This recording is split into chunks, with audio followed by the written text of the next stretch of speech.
The Me Too movement fueled the national dialogue on sexual misconduct, but research shows parents may not be talking to their kids about sex and consent. A 2017 report from the Harvard Graduate School of Education found 61% of young people have not talked to their parents about being sure your partner wants to have sex and is comfortable doing so before having sex. It's a topic Wall Street Journal columnist Elizabeth Bernstein explores in her new article, How Fathers Should Talk with Their Sons About Sex in the Me Too Era. Bernstein writes about relationships in her column called Bonds. Elizabeth Bernstein, good morning. Thanks for having me.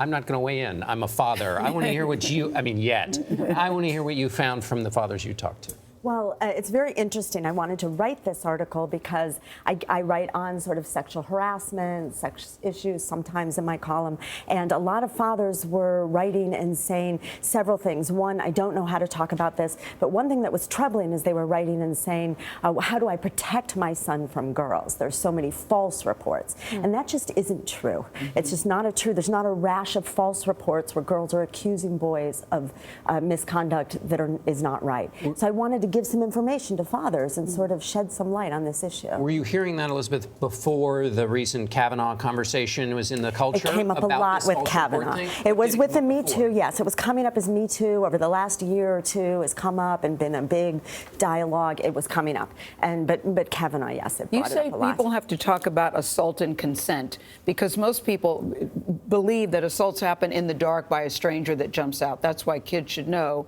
what assault means and what consent means. Yeah, as we all grew up, that was the big issue. There was danger from diseases or AIDS, but also that the assault was going to come at you from a dark corner, a parking garage, or a street that was dark. Don't walk home alone. But that's not really also the full picture. Many assaults are somebody the person knows, the victim knows. And this is new terrain for parents as well, because maybe in their generation, the major issues were safe sex and how to avoid contracting AIDS and sexually transmitted diseases, correct? Exactly. So that's how we grew up. We also grew up, it's very uncomfortable to talk about this. Many today's fathers, their fathers didn't talk to them. And so one of the experts told me, you father how you were fathered. So if you didn't learn how to have this conversation, how do we really know how to have it? So Elizabeth, one of the things I liked about your piece too is that you didn't just explain the problem, you offered some solutions here. And there's a whole list of how actually to do this, some of the conversations that you have.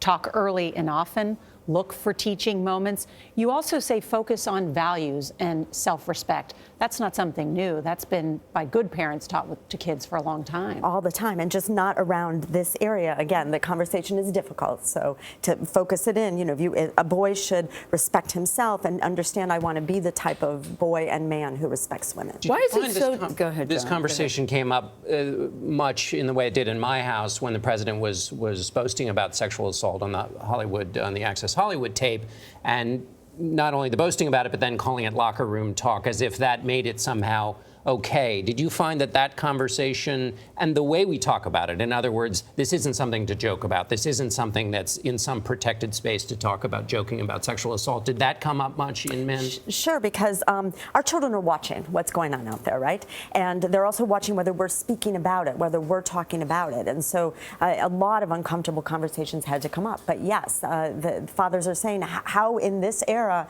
and mothers too, how do we talk to our children? They're hearing words on TV that are coming out of our leaders' mouths. Like, how do we know what to say to our children? It's a lot of confusion out there. Yeah. Well, our article is starting the conversation. Elizabeth Bernstein, thank you so much. Thank you.